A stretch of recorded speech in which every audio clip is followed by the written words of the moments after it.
Sukra, 8th century AD, lists key ministerial portfolios: Purohit, Pratinidhi, Pradhan, Sachiva, Mantri, Pradvivake, Pandita, Sumantra, Amatya and others like Duta. There is no detailed evidence about the actual working of ministers from constitutional writers or inscriptions. Manu and Sukra recommended that the king should consult ministers both jointly and separately. Ashoka's Edict VI reports differences of opinion among ministers. Kautilya advised that the king should usually accept the advice of ministers. The king cannot perform all duties alone and must appoint amatyas. Besides the large council, a small subcommittee called Mantrina existed. Ministers were appointed by the king for their wisdom and integrity. The king could act independently if advice was ineffective. Ministers could oppose the king if he harmed public welfare. Ashokan inscriptions refer to the council as Parisha.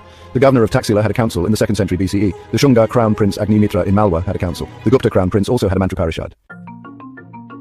The Artha Shastra reveals centralized governance through 18 departments, each led by a Mahamatya. Key officials included Mantri, Purohit, Samahata, Shulkadyaksha, Potavadaksha, Sitadyaksha, Suradyaksha, Dandapala, Senapati, Nayaka, etc. In the Gupta period, Adhikaranas replaced Tirthas, each with a unique seal, mudra. Their chief officers were called Adhikrits. Key officials included Mahasenapati, Mahadandanayaka, Mahasandivigrahika, Vinayastitistapaka, Sarvadyaksha, Yuvraj, etc.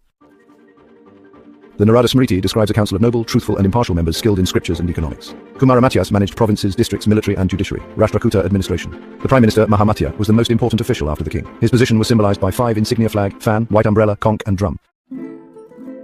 Key ministers included Dandanayaka, army commander, Mahasandhi Vigrahaka, chief foreign minister, Dharmankusas, religion and morality. All ministers trained in politics and military. Ministers were tested on Dharma, Artha, Karma and Baya. Kautilya and Kamandaka supported this. Dharma for judicial roles, Artha for revenue, Karma for entertainment, Baya for security or foreign affairs. Excelling in all led to becoming prime minister. Ministers were not of the same rank. According to the Ramayana, there were 3 categories: Mukhya, superior; Madhyama, intermediate; Jaganya, inferior. Other sources indicate 4 types: Mantradar, inner cabinet; Parishad, members, department heads; Sahayak Mantri, ministers without portfolios; other ministers; ex officio members, village heads, guild presidents. This structure is similar to modern cabinet systems. Key functions included policy determination, known as Mantra Nirdaran; implementation of policies, or mantra fal prapti; execution of state affairs, karma anushtan; financial management, aya vyaya karma; military control, danda pranayam; defense against enemies, aryavaka pratishod; government maintenance, rajya rakshan; prevention of national degeneration, vyasan pratika; royal protection, kumar rakshan. Kamandaka emphasized policy, crisis management and boundaries. Kautilya focused on projects and legislation. Shukraniti held the council accountable for state activities. Apastamba and other texts, state ministers were promoted or dismissed based on performance. The king's dependence on ministers is emphasized in Mahabharata and Manu Smriti.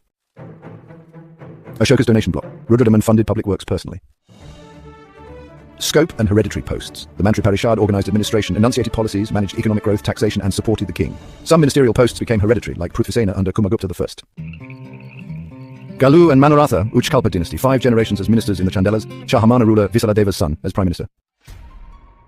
Conclusion. The transition from Ratnins to Mantriparishad marked a shift from ritualistic governance to structured statecraft. The Mauryas achieved peak administrative efficiency through specialization, while later dynasties prioritized regional flexibility. This evolution underscores the tension between centralized control and decentralized pragmatism.